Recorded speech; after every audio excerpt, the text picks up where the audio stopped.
اعوذ باللہ من الشیطان الرجیم بسم اللہ الرحمن الرحیم وبہ نستعین انہ خیر ناصر و معین وصلی اللہ علی سیدنا محمد وآلہ الطاہرین اللہم صلی علی محمد۔ نماز گزاران عزیز، جیسا کہ آپ لوگوں کو معلوم ہے، آپ نے یہ خبر بھی ضرور سنا ہوگا اور دیکھا ہوگا، ہندوستان کی ایک نامور شخصیت، بزرگ عالم دین، جنہوں نے سنی شیعہ اتحاد کے حوالے سے بہت خدمتیں انجام دی ہیں، تعلیمی مسائل میں اور کالج وغیرہ کا اہتمام کرنے میں، اور اسی طریقے سے کافی ان کی خدمتیں ہیں۔ یعنی ہماری مراد ہے مولانا ڈاکٹر کلب صادق صاحب قبلہ۔ واقعاً ان کی خبر مرگ عالم اسلام، عالم تشیع، بلکہ عالم انسانیت کے لیے ایک بہت بڑا خلا ہے۔ لہٰذا میں ان کے ارتحال اور ان کی وفات کے موقع پر تمام علماء، مراجع اور امام زمانہ کی خدمت میں تسلیت عرض کرتا ہوں، بالخصوص ان کے اہل خانہ کی خدمت میں اپنی طرف سے آپ سبھی نماز گزاروں کی طرف سے ملت جعفریہ یشونت پور کی جانب سے تسلیت عرض کرتا ہوں۔ خدا کی بارگاہ میں دعا کرتا ہوں کہ خداوند عالم مرحوم کی مغفرت فرمائے اور مرحوم کو جوار معصومین میں جگہ عنایت فرمائے، مرحوم کی خدمتوں کو قبول فرمائے۔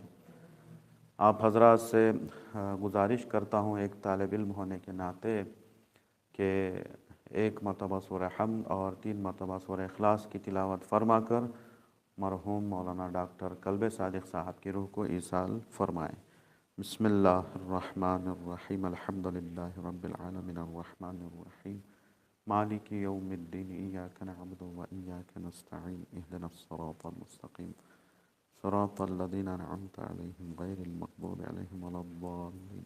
بسم اللہ الرحمن الرحیم، قل هو اللہ احد اللہ الصمد ولم یولد ولم یکن له کفوا احد۔ بسم اللہ الرحمن الرحیم، اللہ الصمد ولم یلد ولم یولد ولم یکن له کفوا احد۔ بسم اللہ الرحمن الرحیم، قل هو اللہ احد اللہ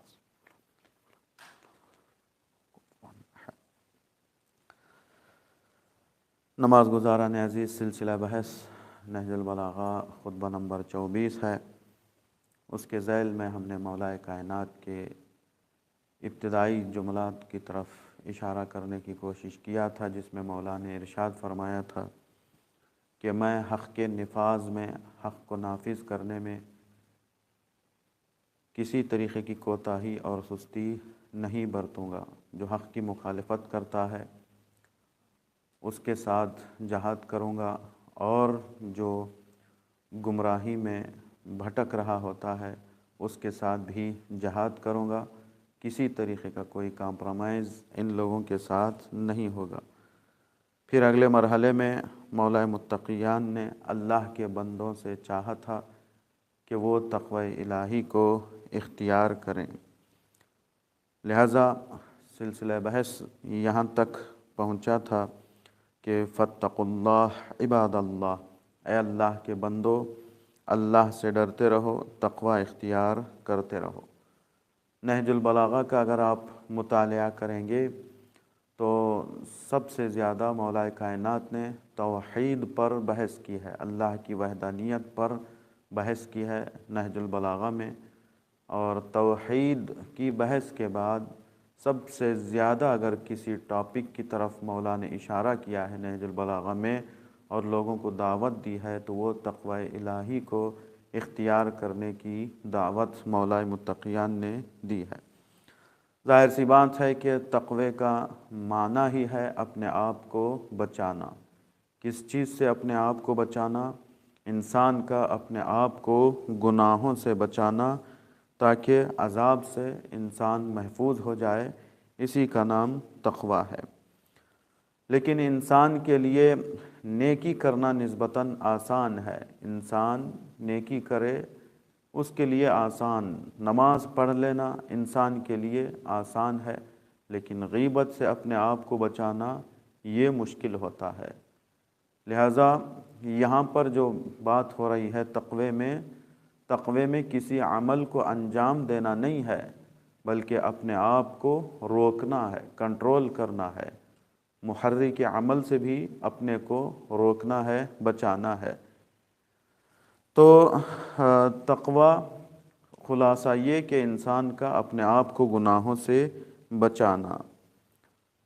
مثال اگر ہم دیں تو ایک پیشنٹ کے لیے دوائی کھا لینا آسان ہے، دوائی کسی طریقے سے استعمال کرنا آسان ہے، لیکن نقصان پہنچانے والی غذاؤں سے پرہیز زیادہ مشکل ہے نا۔ آپ کسی شوگر پیشنٹ کو دیکھیں، وہ ایک گولی کے بجائے 2 گولی کھانے کے لیے تیار ہے، لیکن بہترین میٹھا کسی ٹیبل میں سجا ہوا ہو تو اسے دیکھ کر اپنے کو بچانا مشکل ہوتا ہے۔ بہترین بریانی اگر وہ دیکھ لیتا ہے تو ایک ایکسٹرا گولی کھانے کے لیے تیار ہوتا ہے، لیکن اس سے بچانا اپنے کو مشکل ہوتا ہے۔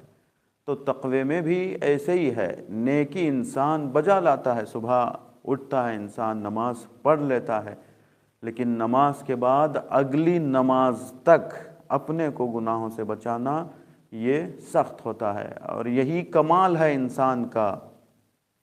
کسی نے صادق آل ابا امام جعفر صادق علیہ السلام سے اللہم صلی سوال کیا کہ مولا یہ کیسے پتہ چلے کہ ہماری نماز قبول ہوئی ہے؟ کوئی تو علامت ہونا چاہیے کہ جس کے ذریعے سے انسان کو پتہ چلے کہ ہماری نماز قبول ہوئی ہے۔ تو انہوں نے ایک فارمولہ پیش کیا جو بہت ہی عمدہ فارمولہ ہے۔ امام نے کہا کہ اگر تم چاہتے ہو کہ یہ جان لو کہ تمہاری نماز قبول ہوئی ہے تو تم 2 نمازوں کے درمیان دیکھو، صبح کی نماز تم نے پڑھی، پھر ظہر کی نماز تک دیکھو، اگر تم سے کوئی گناہ نہیں ہوا تو سمجھ جاؤ کہ تمہاری نماز قبول ہوئی ہے۔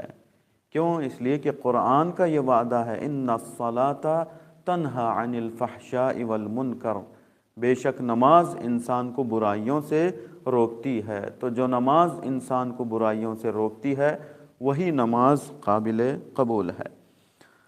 تو بہرحال انسان کا کمال یہ ہے کہ وہ خود کو برائیوں سے بچائے، اور نیکیاں اپنی جگہ، لیکن پھر بھی برائیوں سے بچانا بہت ضروری ہوتا ہے۔ حضرت لقمان اپنے بیٹے سے کہتے ہیں یا بنی خف اللہ خیفتاً ولو جئت ببر الثقلین، اے بیٹا، حضرت لقمان ہے نا، ان کی بہت ساری نصیحتیں قرآن مجید میں ہیں، پورا سورہ ہی لقمان کے نام سے ہے۔ حضرت لقمان جبکہ ایک پیغمبر یا ایک نبی نہیں تھے، شروعات میں تو وہ ایک غلام تھے، پھر بعد میں ایک حکیم کی حیثیت سے جانے گئے۔ تو اے بیٹا اللہ سے ڈرو جس طریقے سے ڈرنے کا حق ہے، خف اللہ خیفتاً، ہے نا۔ پھر اس کے بعد فرماتے ہیں وَلَوْ جِئْتَ بِبِرِّ الثَّقَلَيْنِ، تمہارے پاس تمام جن و ملک اور انسانوں کی نیکیوں کے برابر بھی نیکیاں ہوں، تب بھی اللہ کے غضب سے ڈرو، اللہ کی مخالفت اور نافرمانی سے ڈرا کرو۔ تو یہ ضروری ہوتا ہے، انسان اپنی نیکیوں کے دم پر گناہ نہیں کر سکتا، برائیاں نہیں کر سکتا۔ چنانچہ پیغمبر اسلام ختمی مرتبت احمد مجتبیٰ محمد مصطفیٰ صلی اللہ علیہ وآلہ وسلم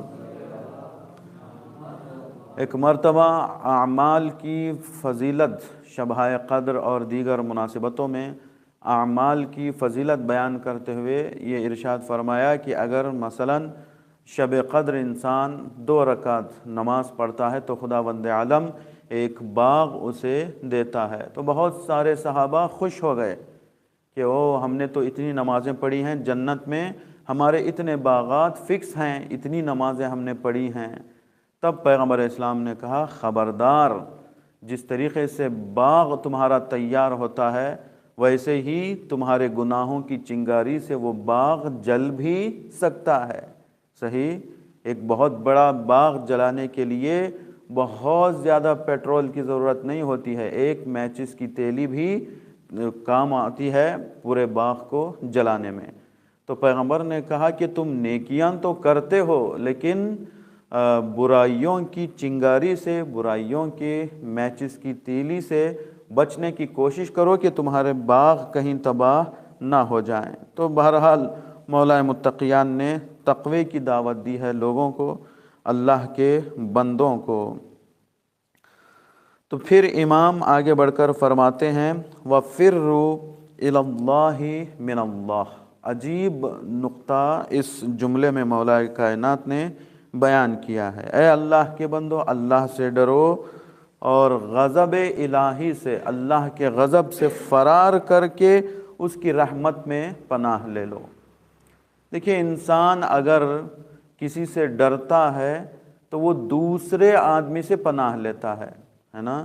اگر کسی کے بارے میں خوف ہو کہ اس کے ذریعے سے یا اس کی وجہ سے میری جان کو خطرہ ہے تو میں پھر اسی سے پناہ نہیں لیتا، میں جاتا ہوں ایک اور طاقتور آدمی کے پاس تاکہ میں اس کی پناہ میں رہوں۔ لیکن مولا کائنات یہاں اشارہ کر رہے ہیں کہ فروا الی اللہ من اللہ، تم اللہ کے غضب سے فرار کرو، اللہ کی ناراضگی سے فرار کرو اور پھر اسی کی پناہ گاہ میں آ جاؤ۔ تو یہ ایک عجیب نقطہ ہے انسان کے لیے۔ اگر کوئی بھی چیز کسی بھی وقت پناہ گاہ بن سکتی ہے تو وہ خدا کی ذات ہے۔ تو اس کا مطلب کیا ہوا؟ علماء نے بیان کیا ہے۔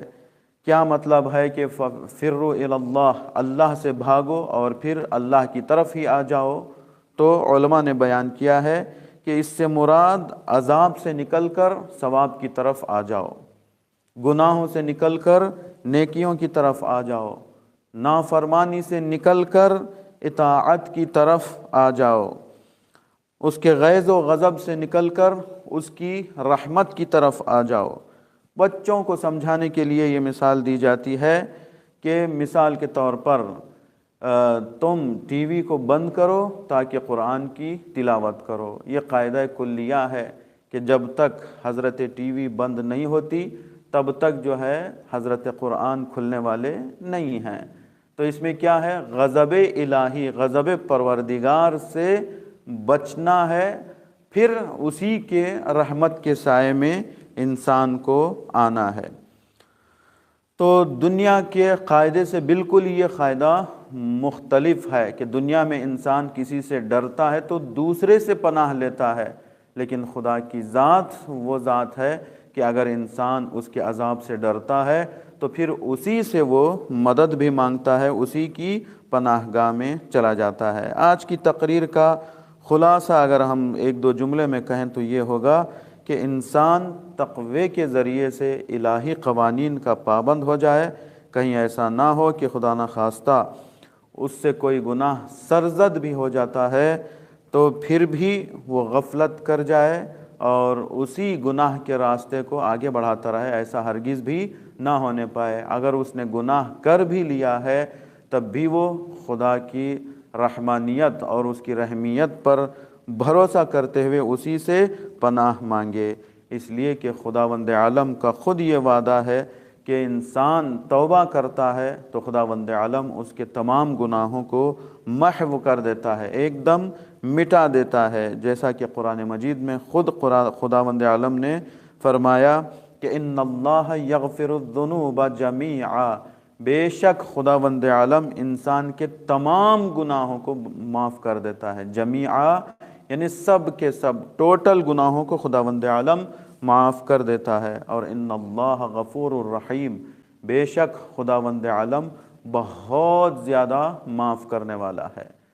تو انسان اگر چاہتا ہے کہ وہ ایک کامیاب زندگی گزارے تو مولا متقیان اس سے بیان کر رہے ہیں کہ اگر تم سے گناہ ہو بھی گیا تو پھر تم توبہ کے ذریعے سے اللہ ہی سے مدد مانگو۔ خدا کی بارگاہ میں دعا کرتے ہیں خداوند عالم ہم سب کو معارف اہل بیت سمجھنے اور اس پر عمل کرنے کی توفیق عطا فرمائے۔